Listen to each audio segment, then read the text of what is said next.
क्यों पूरी दुनिया इजराइल की इंटेलिजेंस एजेंसी मोसाद से डरती है? क्या भारत की एजेंसी रॉ भी मोसाद के नक्शे कदम पर चल रही है? हर देश में मोसाद के खुफिया एजेंट्स इतने साल से कैसे छुप कर रह रहे हैं? अगर मोसाद इतनी ही वर्ल्ड क्लास टॉप एजेंसी है तो इजराइल में हाल ही में हुए अटैक की जानकारी उन्हें पहले कैसे नहीं मिली? जानते हैं इन सारे सवालों के जवाब हमारे इस नए 3 एपिसोड सीरीज में, मोसाद अ डार्क सीक्रेट।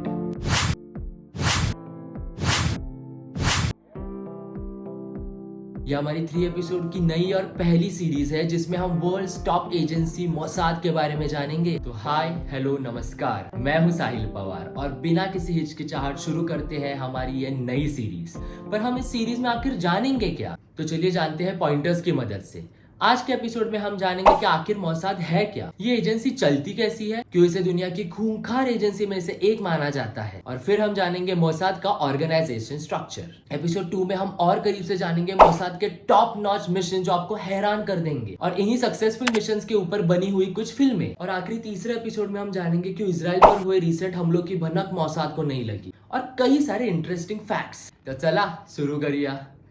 मोसाद, जिसको ओरिजिनली जाना जाता है institute for intelligence and special operations से। मोसाद इजराइल की नेशनल इंटेलिजेंस एजेंसी है जिसका फॉर्मेशन 13 दिसंबर 1949 में हुआ। इजराइल एक छोटा देश है और जैसे कि हमें पता है उनके पड़ोसी देशों के साथ कुछ खास अच्छे संबंध नहीं है। तो ऐसे सिचुएशन में जहां पड़ोसी देशों से और कई आतंकी संगठनों से खतरा हो तो उनको अपनी मिलिट्री, डिफेंस और इंटेलिजेंस एजेंसीज को मजबूत बनाना बड़ा ही आवश्यक है, और यही इजराइल ने किया। इजराइल की इंटेलिजेंस कम्युनिटी 3 मुख्य ऑर्गेनाइजेशन में डिवाइडेड है, जहां पहले आता है मोसाद जो स्पेशल ऑपरेशंस, एनकाउंटर्स और मिशंस का जिम्मा उठाती है, तो दूसरी तरफ आती है अमन जो मिलिट्री और डिफेंस का भार उठाती है। इन दोनों के बाद आती है तीसरी ऑर्गेनाइजेशन शिन बेत जो देश में चल रहे इंटरनल थ्रेट्स और सिक्योरिटीज के मामले हैंडल करती है। आज हम सिर्फ बात करेंगे मोसाद के बारे में। मोसाद में रिक्रूट होने वाले एम्प्लॉयज को बड़ी ही स्ट्रिक्ट ट्रेनिंग से गुजरना पड़ता है जहां आम इंसान हार मान जाए।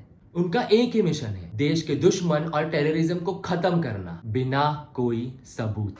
इंटरेस्टिंग बात तो यह है कि मोसाद में 7,000 से ज्यादा लोग काम कर रहे हैं और इसी के वजह से ये दुनिया की सबसे बड़ी खुफिया एजेंसी है। मोसाद पर किसी का हक या कंट्रोल बिल्कुल नहीं है, ये सिर्फ और सिर्फ सीधा प्राइम मिनिस्टर को आंसर करते हैं। इसका मतलब ये है कि मोसाद को इतनी फ्रीडम है कि कोई भी मिशन से पहले उनको किसी भी सरकार, मिनिस्टर या ऑफिसर की परमिशन नहीं, सिर्फ और सिर्फ प्राइम मिनिस्टर की परमिशन लगती है। मोसाद के कई खूंखार मिशन की भनक तक सरकार को नहीं लगती। तो चलिए जानते हैं 7,000 एम्प्लॉय वाला मोसाद आखिर काम कैसे करता है।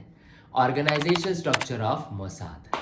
मोसाद के टॉप पर होते हैं डायरेक्टर जो बड़े ही एक्सपीरियंस प्रोफेशनल है। गवर्नमेंट, मिलिट्री चीफ या किसी बड़े ऑफिसर जितना ही इस डायरेक्टर का रुतबा होता है। उसके बाद आते हैं मोसाद के सबसे बड़े डिवीजन की ओर, जोमेत। जोमेत में कई ऑफिसर्स होते हैं जिनको कज्जास के नाम से भी जाना जाता है। जोमेत ऑफिशियल कोई डिप्लोमेट्स भी हो सकते हैं या फिर कोई अनऑफिशियल इंसान। इनका मकसद सिर्फ यही है कि दूसरे देशों में होने वाले इजराइल के विरुद्ध षड्यंत्र की जानकारी लेना। और उसके बाद आते हैं कीजरे जिनको हाउस ऑफ किडोन्स भी कहा जाता है। मोसाद के सबसे खतरनाक डिपार्टमेंट में से एक ऐसा एलीट ग्रुप जिनको ग्रुप ऑफ असैसिन्स या फिर खूंखार हमलावर भी कहा जाता है। इनका काम बहुत ही टफ मिशंस या फिर एनकाउंटर्स को अंजाम देना है। फिर आते हैं केशित, सारे इलेक्ट्रॉनिक सर्विलेंसेस, वायर टैपिंग, ब्रेक इन्स और हैकिंग में महारथी ऑफिसर्स।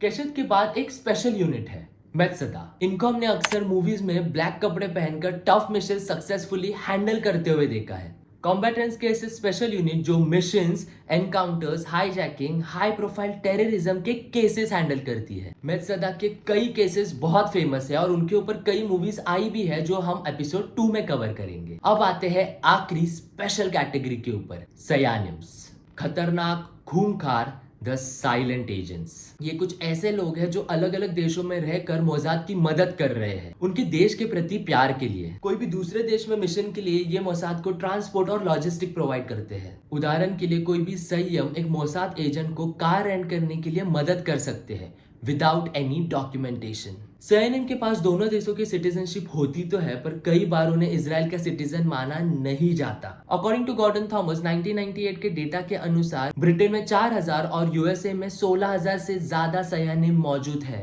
तो दोस्तों ये था मोसाद का स्ट्रक्चर जो पूरे दुनिया के लिए एक इम्पोर्टेंट सीख है, कैसे जब देश को बाहर से खतरा हो तब अंदर से मजबूत करने की आवश्यकता है। तो ये था हमारा मोसाद सीरीज का फर्स्ट एपिसोड। सेकेंड एपिसोड में हम जानेंगे मोसाद के टॉप नॉच मिशन जो पूरे वर्ल्ड में फेमस है। तो अगर आपने फर्स्ट एपिसोड यहाँ तक देखा हो तो सेकेंड और थर्ड एपिसोड बिल्कुल मिस मत करना, क्योंकि वो बहुत इंटरेस्टिंग है। जाते जाते इस वीडियो को लाइक, शेयर या फिर सब्सक्राइब जरूर करते जाना, क्योंकि सब्सक्राइब का कदम भले ही आपके लिए छोटा हो पर मेरे लिए बहुत इम्पैक्टफुल है। तो चलिए मिलते हैं अगले वीडियो में ट्यूसडे शाम 6 बजे। तब तक जय हिंद।